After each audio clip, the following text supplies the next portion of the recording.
YouTubers, it's Nona. So today's video is going to be more of a serious video.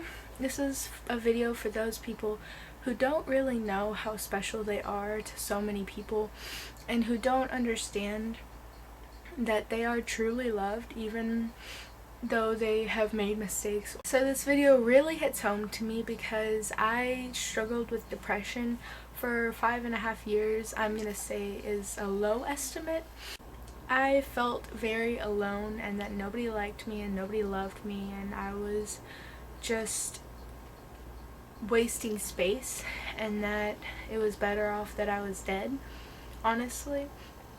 And I struggled with those longer than 5.5 years, but you know, rough estimate. So yeah. So number one on the list is that of people that love you are your family. Now, I'll talk about parents right now. Parents, a lot of kids think that their parents hate them or that their parents are always victimizing them, when in all actuality their parents are just trying to help them out and help them not make the mistakes that they made when they were younger. And I feel like it took me a long time to realize that, like,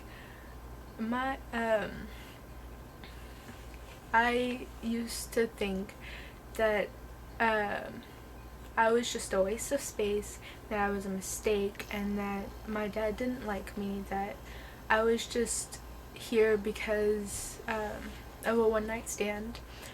And I felt horrible. I felt horrible about myself. I felt horrible about the situation I was in. Me and my dad pretty much only communicated in arguing, and it was a really dark time in my life.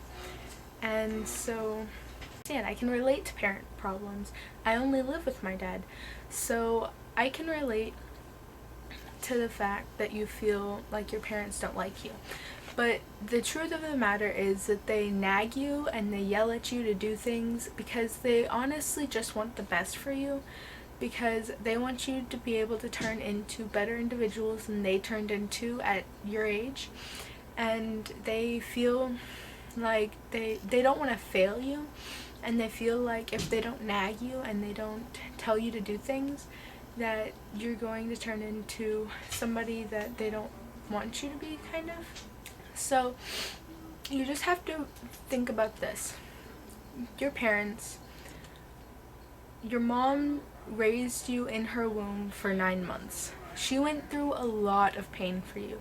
She threw up pretty much every morning, back pain,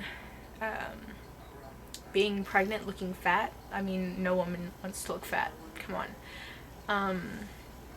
So on and so forth, just so that she could bring this little bitty baby into the world. You are the most special thing to her because she made you inside of her. Your dad feels like he owes you to be a better father than his father was to him, most likely. And it really hits home whenever you say that you don't like them or that you hate them or blah blah blah blah blah. They're just trying to help, okay? They really are. They're just trying to make you into a really successful human being, and that's why they. Second group of people that love you are your friends. Now, I know sometimes you may feel left out. They might do things without you or so on and so forth.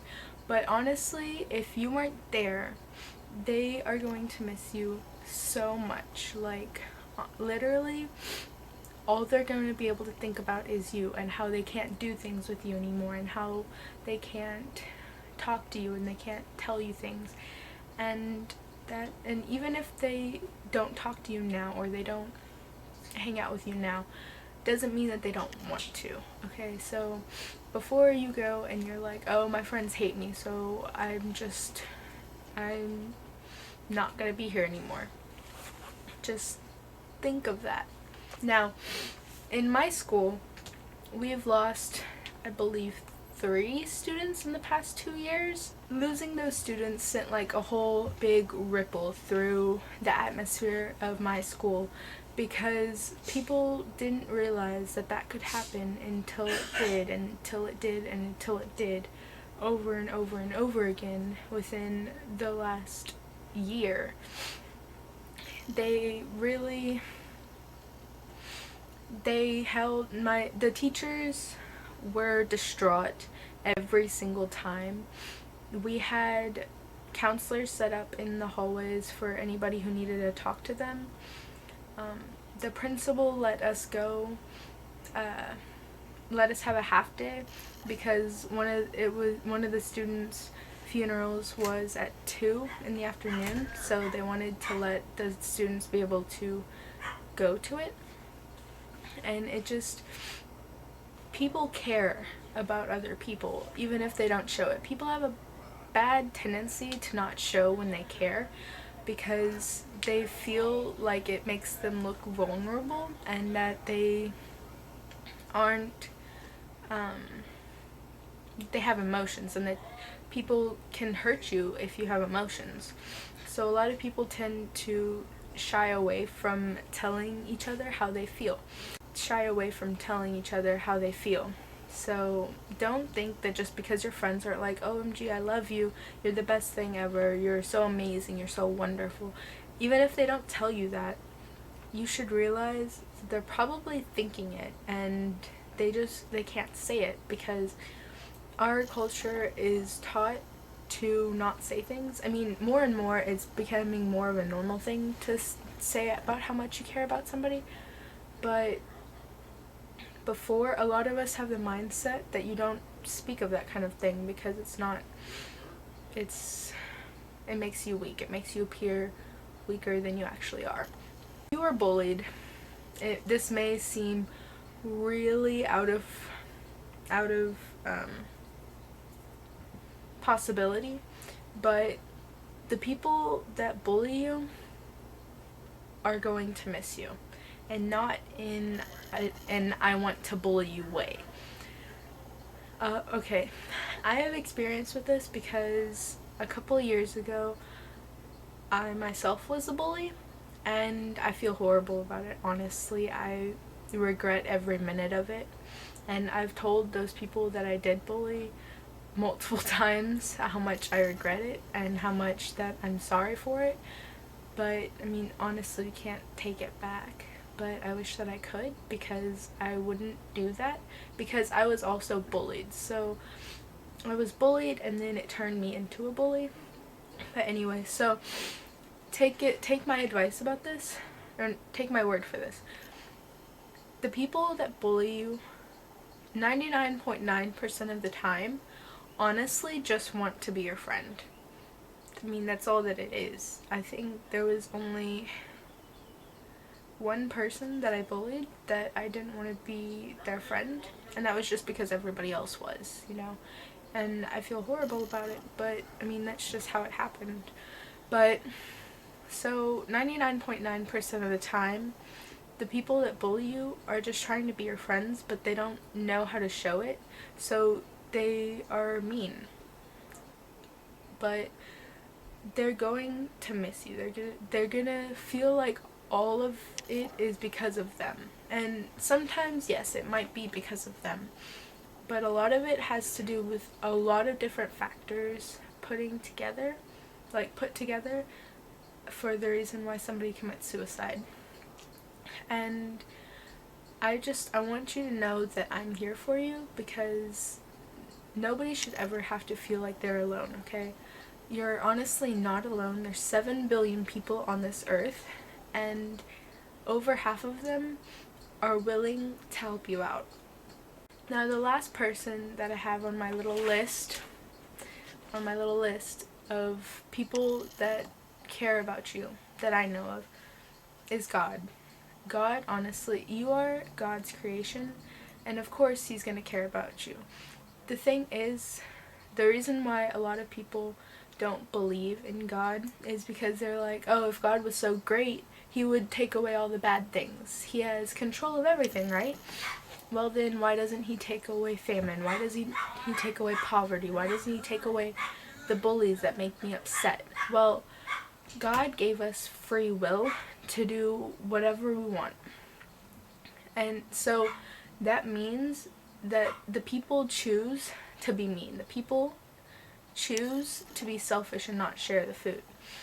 God gave us free will so that he doesn't, it's not like playing The Sims where you're just controlling everything that's happening.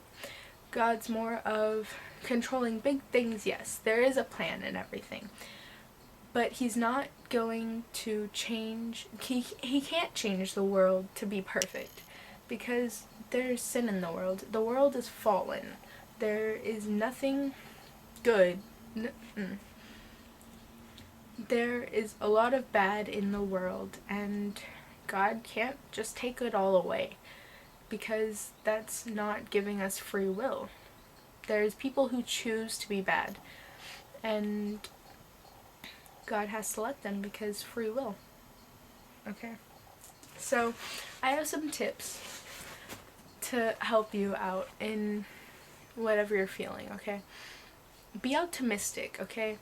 Because pessimism is only going to bring you lower, and it's only going to bring you so far. Optimism is really the key to being happy, because even whenever something bad happens in your life, you know that there's going to be good things on the other side of it. And there's always a rainbow after the rain, right? So, yeah. So being optimistic really helps because you can't just look at the world as, oh, everything's horrible. Because honestly, everything isn't horrible. There's a lot of good things that we overshadow because a couple of bad things happen. And the reason why we do that is because we think, because of the whole TV models and everything, we think that the world is supposed to be perfect and everything in life is supposed to be great. And when something isn't great and something happens and it's bad, we're like, no, this can't happen because the world is supposed to be perfect. But honestly, the world is bad, and the good things that happen are what you need to focus on, because it's really the little things that happen, the little things that matter. If you go to a person that's been on the earth 70 to 100 years and you ask them what was important in their life, they're not going to say, oh, the number on my paycheck, or the kind of car I was driving, or the name on my clothes. Like, none of that matters, honestly, because whenever you're going to be buried, you're not going to be able to take that stuff with you, so what's the use in it? Like, honestly. But the things that are going to stay with you are your memories. Good things, and the good things that happen to you. Almost always, the good things that happen to you aren't, oh, I got a new iPhone. Like, sure, that's cool and everything, but it's gonna break. It's a material thing. Like, it's not important. Like, you don't need a phone. You don't need Jordans. You don't need all of this stuff to be happy. You can be happy without anything. It's all in your view of mind. But they're gonna say that the times that they were spending with their husband at 3 a.m. laughing, like hearing the laugh at 3 a.m, or a good morning kiss, like being woken up by a kiss, or watching their children grow up, and stuff like that. That's the stuff that's important, because all of the other stuff is gonna fade, but your memories are gonna last forever.